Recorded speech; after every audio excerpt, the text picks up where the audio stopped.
Bon jeudi, bonjour, j'espère que vous allez bien. Pour un petit souci technique, j'ai choisi de venir vous jaser à partir d'ici, que ça aille mieux. Aujourd'hui, le sujet du jour, ça prend un village pour élever un enfant.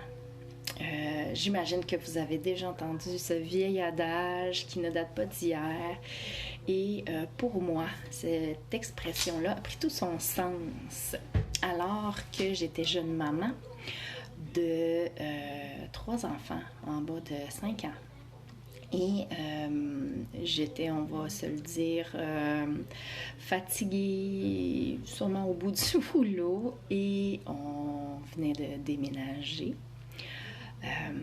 Changer de province, mon conjoint est militaire pour ceux qui ne le savent pas, et j'ai choisi de me consacrer à mes enfants pendant leur petite enfance.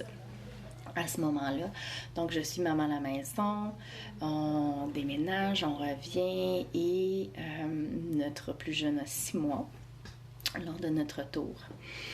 Et j'ai ressenti un grand besoin de connecter avec d'autres mamans à la maison parce que dans mon cercle d'amis, dans mon entourage plus proche, je ne connaissais pas beaucoup de mamans à la maison, mis à part ma belle-mère qui a été maman à la maison elle-même pendant que ses enfants étaient plus jeunes et allaient à l'école. Et j'avais comme pas de modèle envers qui m'inspirer, en fait, disons-le comme ça. Et qu'est-ce qui est arrivé? J'ai commencé à échanger sur des groupes Facebook. J'ai commencé à parler un peu plus avec des mamans qui vivaient cette situation-là pour me rendre compte que j'étais plus normale que ce que je jugeais en moi, on va se dire, parce que souvent on est de très bons juges envers nous-mêmes quand on choisit de faire différemment par rapport aux autres ou par rapport à ce qui nous a été suggéré dans notre vie, par rapport à ce qui est inculqué dans la société, etc. Donc, en choisissant ce mode de vie-là, j'avais besoin de m'identifier, de sentir que je n'étais pas seule dans cette aventure-là, si on peut dire. Et pour moi, mon village, je me suis tricotée. Premièrement, pour me sentir mieux avec mes choix, pour ensuite me permettre d'être aussi la maman que je voulais être du mieux que je le pouvais, on va se le dire comme ça. Et ce qui est important, je pense, c'est le mot élever dans l'expression. Ça prend un village pour élever un enfant. S'élever, c'est quoi? Partagez-moi en commentaire, c'est quoi pour vous? Pour moi, s'élever, c'est tenter d'être la meilleure version de soi, considérant les circonstances, notre niveau d'énergie. Mais en fait, s'élever, c'est pas d'essayer, mais de se positionner dans un niveau d'énergie qui est de plus en plus haut, donc qui vibre de plus en plus haut. Aujourd'hui, il fait super gris et j'ai décidé de me mettre du jaune justement pour augmenter un peu ma vibe, mettre un peu de joie dans cette journée où il manque de soleil. Et c'est un exemple tout simple. Et pour vraiment vibrer sur des fréquences qui sont plus hautes, donc plus élevées. D'où le terme élevé. Et dans cette expression-là, c'est ça qui est venu me chercher dernièrement. Et je me suis dit, je vais en parler à ma communauté pour vraiment vous partager l'importance que ça a de comment on file, comment on vibre, comment ça va, ça a un impact sur nos enfants. Et le village, pour élever l'enfant, pour lui permettre lui aussi d'augmenter sa vibration, de puiser dans sa curiosité. On le sait, les enfants, ils vivent vraiment fort, puis des fois, ça nous dérange quand on est un peu moins dedans ou qu'on vient se réveiller. Mais ce qui est important, c'est que dès qu'il y a une personne qui s'élève, qui vibre plus haut, ben, elle vient contaminer toutes les autres d'une certaine façon. Des fois, on a le réflexe de faire hey, wow, là, c'est assez, tu parles trop fort, tu déranges. Mais des fois, c'est bien d'accueillir la joie, l'enthousiasme, la curiosité des autres pour qu'ils viennent nous aider à nous élever. Pour que tout le monde on soit de plus en plus de bonne humeur, qu'on soit plus dans la joie, plus dans l'amour. Ces temps-ci, il y a beaucoup de peur. Ben, fondamentalement, c'est pas mal la peur qui se passe ces temps-ci parce qu'on ne sait pas qu'est-ce qui se passe. On vient de perdre le contrôle sur beaucoup de choses en un an. On est en train de se refaire des réalités. Chacun à notre façon. On est vraiment très fortement suggéré de nous reconnecter à nous, de rester chez nous, de vivre un peu plus dans notre bulle. Et ça l'encourage la méfiance par rapport aux autres, malheureusement. Et ça, c'est vraiment dommage. Alors qu'on est tous dans le même bateau, chacun dans nos petites salles, dans nos chambres, sur le bateau. Mais on va voguer ensemble et on va naviguer pour aller vers une belle destination, je pense.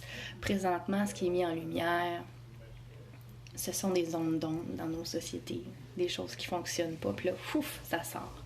Et ce qui est important, je pense, d'apprendre de tout ça, c'est vraiment de saisir ça comme une opportunité de joindre le village et de tout le monde s'élever pour le bien de nous-mêmes et aussi pour le bien de nos enfants.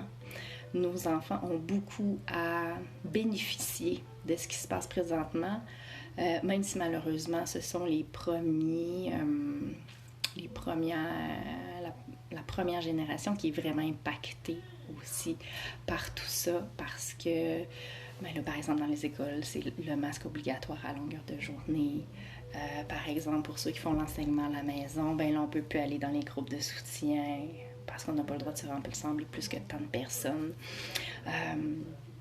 Donc, c'est vraiment important qu'on se ressente tout le monde vers ce qu'on a envie, malgré les circonstances un peu plates qui arrivent, qu'on choisisse de s'élever, de vibrer plus haut, même si ça ne nous tente pas tant. Des trucs pour ça, vraiment, de jouer, d'essayer de retrouver l'enfant en nous, de connecter avec nos enfants qui vont nous ramener souvent vers ça parce qu'ils sont tellement résilients.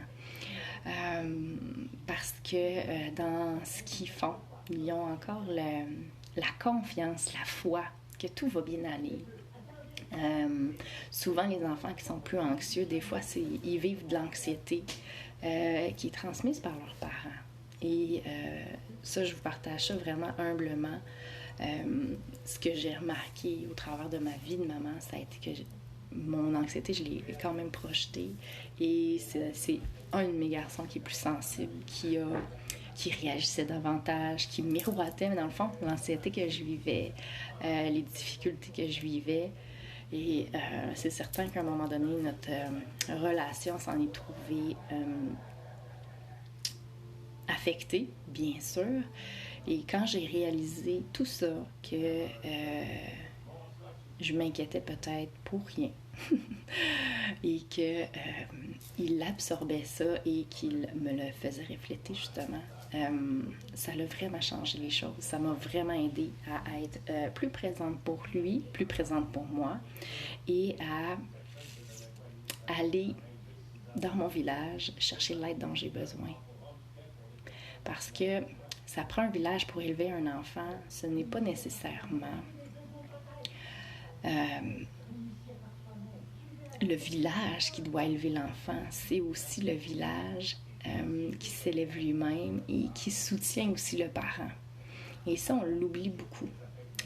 Dans les tribus, les grands-mères, les parents, les oncles, les tantes, les adultes sont près des enfants. C'est vraiment inspirant de voir comment une tribu fonctionne anthropologiquement parlant. Et on peut s'en inspirer beaucoup. On a vraiment perdu les liens familiaux quand même depuis des générations. Et c'est dommage. Puis je pense que tranquillement, pas vite, ça revient. On fait des familles plus nombreuses.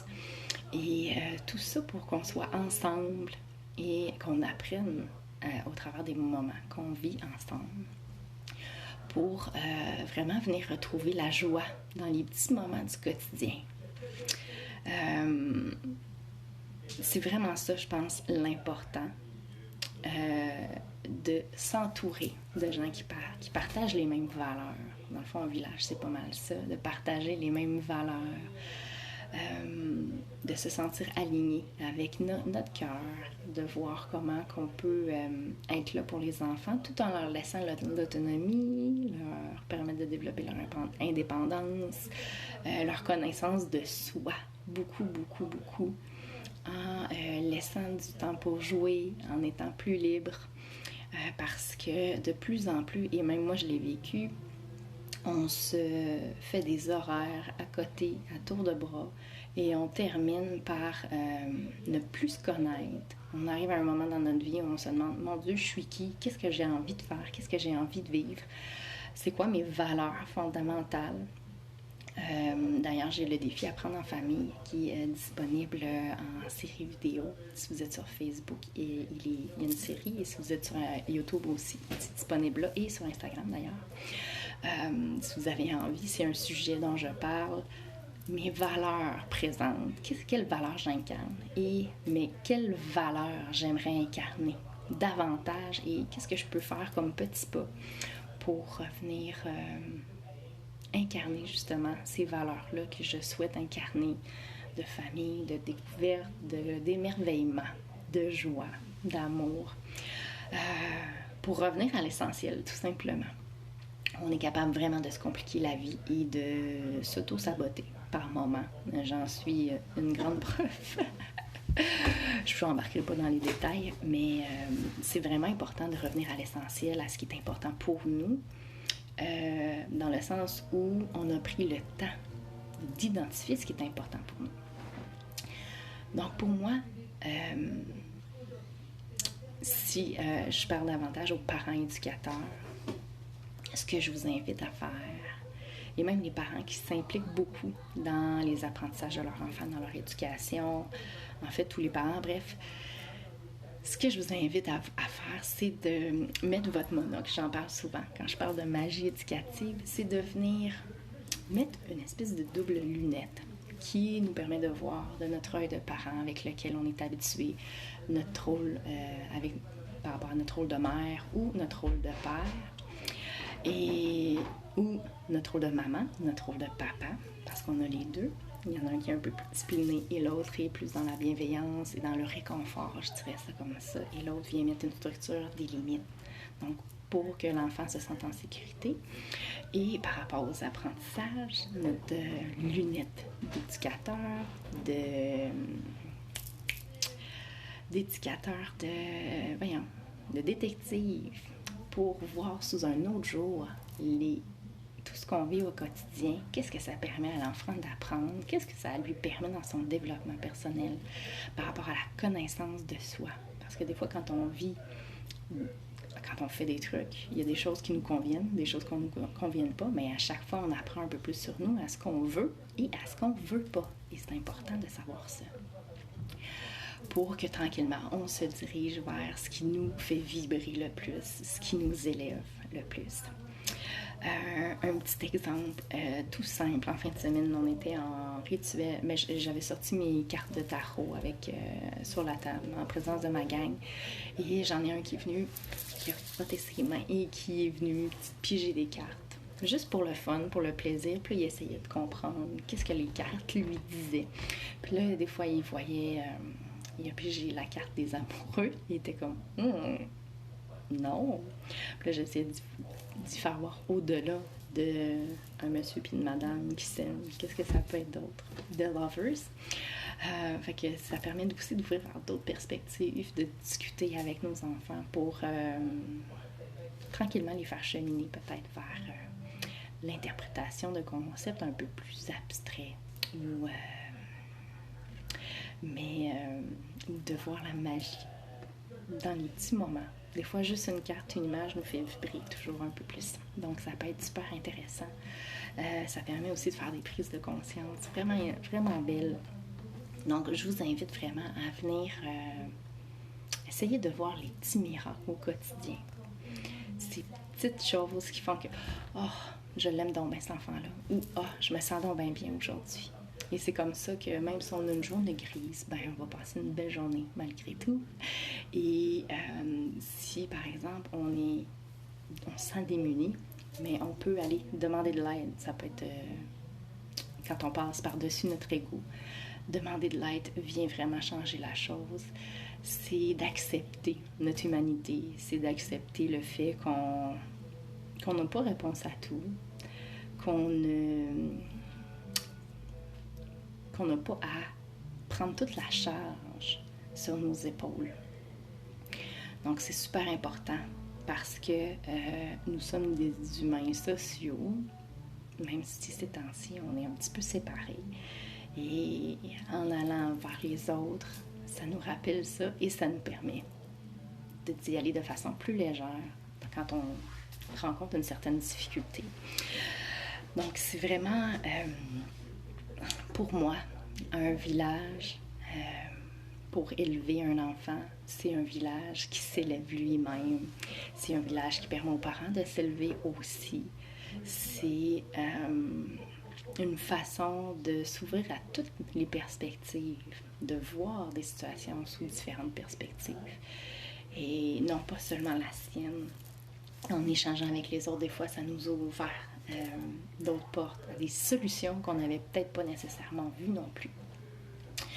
Et pour ceux qui ont affaire avec la direction de l'enseignement à la maison, les parents éducateurs qui ont choisi de prendre en main en pleine charge, dans le fond, l'éducation de leur enfant, l'ADEME peut faire partie de votre village. Mm-hmm. Là, je sens que ça va faire pas sûr, mais la direction de l'enseignement à la maison ont à cœur le bien-être des enfants. Ils peuvent faire partie de leur village, ils peuvent vous aider, même si ces temps-ci sont débordés. Ils vous offrent en fait une opportunité de partager les petits miracles que vous vivez au quotidien avec vos enfants. Ces pépites de magie éducative, comme j'aime le dire, quand votre enfant fait « j'ai compris ». Ah, depuis janvier, c'est tellement amélioré en telle chose, c'est merveilleux. Donc, vous avez l'occasion de partager avec quelqu'un. Si vous vous sentez seul, vous pouvez aussi le partager avec votre famille, votre entourage, même si vous avez peur de vous faire juger. Des fois, quand on ose passer par-dessus la peur du jugement, c'est là qu'on se rend compte que, mon Dieu, qu'on s'inquiétait pour rien. Et je parle en connaissance de cause. Et si vous vous sentez un peu... là, j'ai juste overwhelmed qui me monte en tête, dépassé par les exigences que vous avez à faire. Voyez-le comme un marathon. On y va un pas à la fois. Quand on regarde ça vite, sous une perspective plus globale, il y a beaucoup de... Ça peut paraître beaucoup, surtout quand on ne connaît pas les exigences à remplir.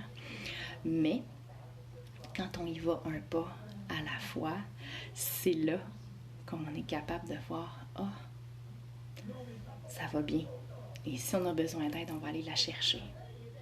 Et si on a besoin d'organisation, on peut essayer de trouver des moyens pour le faire. Et si on a besoin d'un œil extérieur pour nous aider, c'est possible de le faire. Il y a de l'aide qui est disponible. Il y a des gens dans les groupes Facebook, dans les groupes de soutien, dans les associations. Il y a des professionnels qui vous aident. Je fais partie de ceux-là. Je peux vous accompagner de façon privée. Et aussi, je vous invite à penser à... j'embarque avec les strings astrologiques. J'ose aller jusque-là. Il y a un archétype qui est super intéressant, qui est celui de la Vierge. Je ne sais pas si vous connaissez des gens dont le signe astrologique est la Vierge. J'en fais partie, soit dit en passant. Souvent, on est des gens organisés au service des autres et on aime que les choses soient bien faites. Donc, si vous n'avez peut-être pas nécessairement cette énergie-là en vous, peut-être essayer de voir Comment, exemple, une personne qui est vierge, que je connais, pourrait voir ça, cette étape-là, ces choses-là à faire. Donc, pour y aller un pas à la fois, comment je m'organise pour que ça aille mieux, que ce soit plus léger, que ce soit plus joyeux. Parce que j'ai une cliente d'ailleurs qui m'a déjà dit que la direction d'enseignement à la maison pesait beaucoup dans la maison. Et je trouve ça tellement dommage. En fait, ça ne devrait pas. C'est normal qu'elle se sente comme ça, mais ça ne devrait pas être comme ça. C'est vraiment important de voir les instances gouvernementales davantage comme des alliés. Et on pose des questions. Et légalement, on a le droit d'éduquer notre enfant à la maison. C'est légal. Et ce droit-là est très difficile à enlever parce que c'est dans les droits fondamentaux. C'est régi sous la loi de l'instruction publique. Et ce qui est important de se rappeler, c'est que c'est s'il y a négligence éducative que là, ils ont recours. Et en suivant les étapes, même si c'est pas parfait, même si vous êtes nouveau, même si vous apprenez le rôle de parent-éducateur, bien c'est bien correct. Il n'y a pas de trouble. On ne vous demande pas d'être parfait tout de suite. Et si vous allez chercher de l'aide, si vous leur demandez plus d'informations, plus de ressources, etc., ils vont vous les donner avec plaisir. Oui, il y en a qui vont être plus exigeants que d'autres. Mais là, c'est le défi d'apprendre à parler leur langage, leur jargon. Et ça, j'aime bien. C'est un de mes dadas de vous faire, de vous aider à acquérir justement ce langage-là, ce jargon-là, de qu'est-ce que vous pourriez, comment vous pouvez traduire ce que vous faites au quotidien en langage un peu plus scolaire selon le curriculum au Québec. Donc, je vais parler davantage de l'archétype de la Vierge dans mes prochains lives. Mais essayez vraiment de voir, OK, comment je peux essayer de m'organiser pour que ce soit plus léger, pour que quand je pense à l'ADEME, je pense à l'ADEME en pleine conscience, là maintenant, et après ça, c'est terminé. Donc, on ouvre la boîte direction d'enseignement à la maison et on travaille là-dedans. Et là, on la ferme. Comme ça, quand vous êtes en présence de vos enfants, vous n'avez pas toujours cette « OK, mais là, comment? Je vais essayer de répondre. » Et si ça se passe toujours comme ça, bien, venez me voir. On va jaser, puis on va pouvoir regarder qu'est-ce que vous pourriez vous poser comme question pour que vous observiez donc, des trucs pour venir backer, soutenir ce que vous avancez auprès de la direction d'enseignement à la maison. Parce que des fois, on n'a pas ce réflexe-là de mettre notre monocle, de voir les belles petites pépites de magie. Et des fois, ça prend simplement la connaissance de c'est quoi qu'ils regardent. Parce qu'un enseignant, une enseignante formée dans ce contexte-là va avoir plus de facilité, mais c'est pas inaccessible. Chaque parent est expert de son enfant. Je répète, chaque parent est expert de son enfant. Vous avez passé la majeure partie de son temps à cet enfant avec lui, même s'ils ont fréquenté l'école, même s'ils ont été à la garderie. Vous le connaissez. Et le défi, si vous embrassez le rôle de parent éducateur, c'est de voir de quelle façon ils apprennent. C'est de le traduire en jargon scolaire. Et si vous avez besoin d'aide, il y a un village qui est là pour vous aider, peu importe où vous allez le trouver, soit sur Facebook, soit sur Instagram, soit dans les réseaux sociaux, soit dans un groupe de soutien, soit au travers d'une association, soit auprès d'une personne d'influence, quelqu'un que vous connaissez qui a déjà fait ça, soit auprès de professionnels. Donc, le village, il est là. Il est là pour vous aider à vous empuissancer, on va dire comme ça. J'aime pas ce mot-là, il sonne bizarre, mais à reprendre pouvoir sur votre rôle de parent éducateur que vous avez en vous, mais auquel on a déconnecté un peu avec la société de la façon qu'elle est rendue. C'est important, je pense, qu'on reprenne confiance en nos capacités, en nos compétences parentales, en notre expertise envers notre enfant, tout simplement. C'est vraiment important. Et si on se recule un peu dans l'histoire, l'école n'a que 150, 200 ans.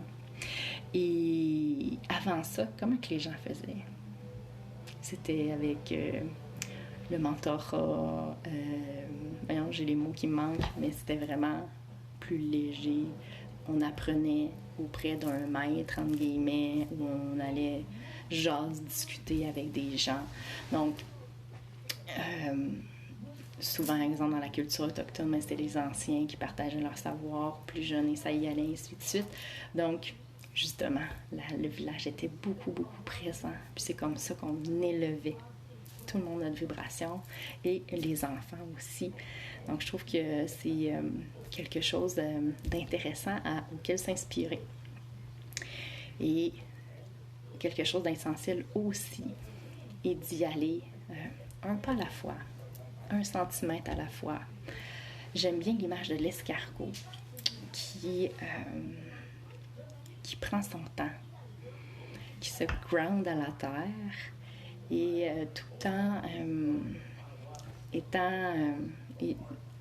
tout en étant connecté aussi à ses émotions, son feeling, son intuition, parce que s'il sent un danger, il se recroqueville sur lui-même, dans sa coquille, dans sa maison, dans son essence. Donc, c'est vraiment une belle façon de voir la transformation qu'on souhaite vivre. Dans chaque transformation, peu importe le rôle qu'on joue, c'est vraiment important de se reconnecter, de se connecter pour reconnecter, de se connecter directement à notre cœur, à ce qu'on veut vibrer, à nos valeurs, à notre essence, à qu'est-ce qu'on croit, qu'on est venu faire, c'est quoi notre mission. Personnellement, c'est ce qui m'aide vraiment beaucoup, car je sais que je suis ici pour vraiment vous ouvrir sur une perspective différente de ce qu'on peut voir de l'éducation. Et mon bagage d'enseignante, mon bagage de maman à la maison, mon bagage de maman éducatrice, qui l'a fait à quelques reprises, qui a vécu les hauts, les bas, qui a vécu le deuil de ne pas faire l'enseignement à la maison alors que, mon Dieu, j'aurais bien aimé ça, qui a osé respecter les besoins de son enfant, qui désire aller à l'école. Donc, j'ai le fait aussi que je me sente des fois dans un certain sentiment d'imposteur par rapport justement à mon rôle, mais aussi à mon rôle d'enseignante que j'ai déjà vécu, mon rôle de maman éducatrice quand je l'étais, même si j'étais formée enseignante, j'étais enseignante au secondaire, et là je me lançais avec mon enfant au primaire. Donc oui, j'ai appris. Et je pense que c'est ça la beauté, c'est d'apprendre toujours un petit peu plus. Donc, de construire notre coquille de plus en plus solide dans une espèce de mouvement en spirale, justement, sur la coquille de l'escargot, il y a une spirale d'ailleurs qui nous rappelle que quand on grandit, quand on évolue, quand on s'élève, oui, on s'élève, mais des fois, c'est correct de revenir en bas. Et après ça, on remonte. Et après ça, on redescend. Et au passage, on se connaît davantage. On est capable de connaître davantage notre enfant, nous-mêmes, nos désirs, nos besoins, notre entourage aussi qui est là pour nous supporter. Parce que quand on se sent seul, ça peut être très difficile, on a tendance à se recroqueviller, à voir un peu plus noir, et des fois on oublie de voir la lumière un peu dans la noirceur. Donc, aujourd'hui, je vous invite tout simplement à prendre un moment. Ça peut être quand on va avoir terminé ensemble, et juste à venir connecter avec votre cœur, vous poser, prendre le temps de respirer tranquillement et de vous poser la question: qui est mon village? Qui est ma tribu? Et c'est correct que ce soit différentes personnes dans différents milieux, et ça peut être des gens que vous ne connaissez même pas, qui vous aident, qui vous inspirent, qui vous permettent de vous élever vous-même pour ensuite aider, être là pour élever votre enfant. Donc, je vous souhaite de passer un beau jeudi, une belle fin de semaine. Prenez soin de vous, puis on se dit à la semaine prochaine.